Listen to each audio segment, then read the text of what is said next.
From the first day that we heard that Chris Chibnall was taking over as showrunner of Doctor Who, we knew that it was a bad idea. No one believed us, but we refused to this very day to watch a single episode from the Chris Chibnall era. Here are reasons number 2, 3, 5, and 4 as to why Chris Chibnall was bad for Doctor Who. We should first give credit to Chibnall on the work that he did on Torchwood, on helping it to become a decent show. It was a semi-blank slate and a semi-new world on which to work from. He even introduced an interesting concept that the human cells of the Doctor's companions mutate due to the exposure to the radiation inside the time vortex. This was in relation to the episode Reset, when Martha Jones' white blood cells were several times stronger than that of the average human. However, Doctor Who is no blank slate. All canon and continuity had long been established before Chibnall took over as executive producer. One could see that from his scripts that he had little regard for continuity and canon. We've already discussed the lack of continuity of the Cyberwoman from Torchwood, because that was a result of not having the watchful eye of Russell T Davies 1.0 and Stephen Moffat to keep Chibnall's wandering pen under control. Doctor Who itself, we saw Chibnall's episodes 42, The Hungry Earth, Cold Blood, Dinosaurs on a Spaceship, and The Power of Three. They were all very entertaining filler episodes that were Doctor Who similar. They were very good at being plot-driven, but not story-driven. Then the word came from the reviews and comments about the Chibnall era that showed that he had more than a little disregard for canon and continuity. It showed that he didn't like Doctor Who itself as a show. Series 11 of Doctor Who had Chibnall turn it into a completely different show, and couple that with his hate of continuity, he had a recipe for poor ratings and a chorus of complaints from the true fan base. We don't like to be right, but we were right not to watch anything from the Chibnall era. Here are a few controversial things that Chibnall did in his first series. For the episode Fugitive of the Judoon, Chibnall had the Judoon searching for a fugitive on Earth, and that fugitive turned out to be the Doctor.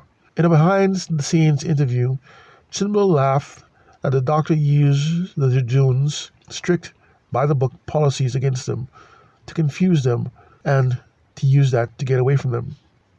And it is true, they are strictly by the book, which is proof that Chibnall doesn't care about continuity. When the strictly by-the-book Judoon first appeared was on the episode Smith and Jones, where they moved the Royal Hope Hospital to the moon in order to catch a fugitive.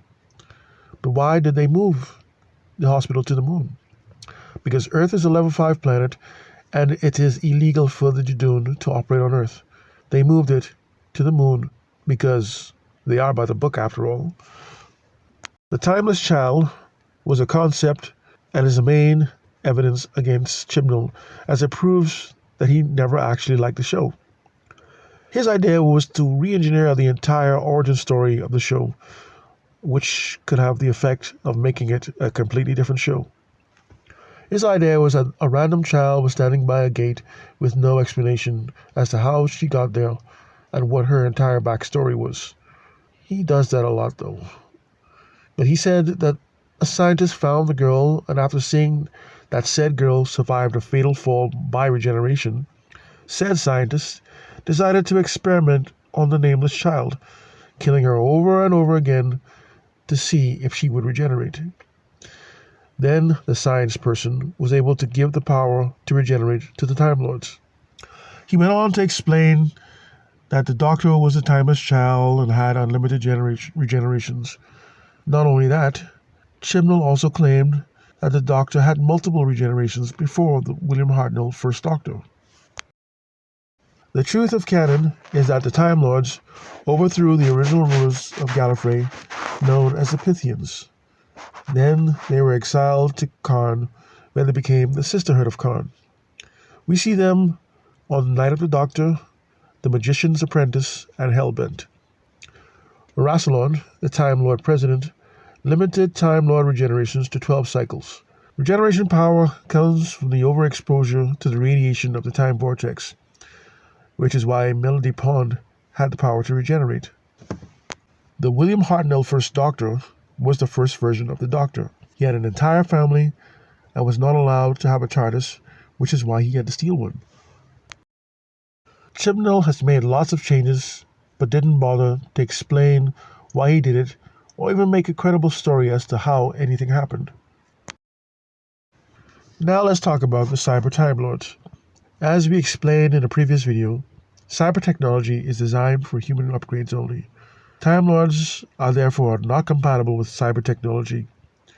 This was explained by the Doctor in the episode Closing Time. These were reasons 2, 3, 5, and 4 as to why Chris Chibnall was bad for Doctor Who. Please like, share, subscribe.